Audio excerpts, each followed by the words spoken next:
করেছ, ফেরারি আমি।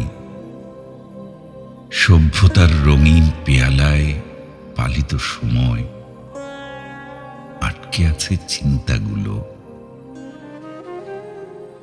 শখ করে মানুষ যখন চাঁদের হোটেলে খেতে যাওয়ার জন্য প্রস্তুত, নাইট ক্লাবে বসে বান্ডিল বান্ডিল টাকা ধুলোর মতো উড়ায়, বিলাসময় রমণী পার্লারে 1000 টাকা বকশিস দেয়, আর আমি এখনো খাদ্য চিন্তায় ব্যস্ত থাকি।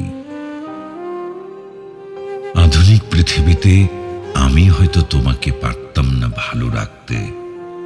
আধুনিক সভ্যতার ভিড়ে স্মার্ট তুমি, বিলাসিতায় অস্থির রমণী। কয়েক হাজার টাকার মেকআপ নিমিষেই ভাসিয়ে দাও বেসিনে। সেকাল একালের জ্যামে আমার জীবন যাপন। ছিছি পোকার আলোয় কীটপতঙ্গের চিৎকার আমার গানের মিউজিক। রাতের গভীরে অন্ধকারের মায়ায় আমার কষ্ট বিলাই। আমাকে ছেড়ে গিয়ে বরং তুমি ভালোই করেছ।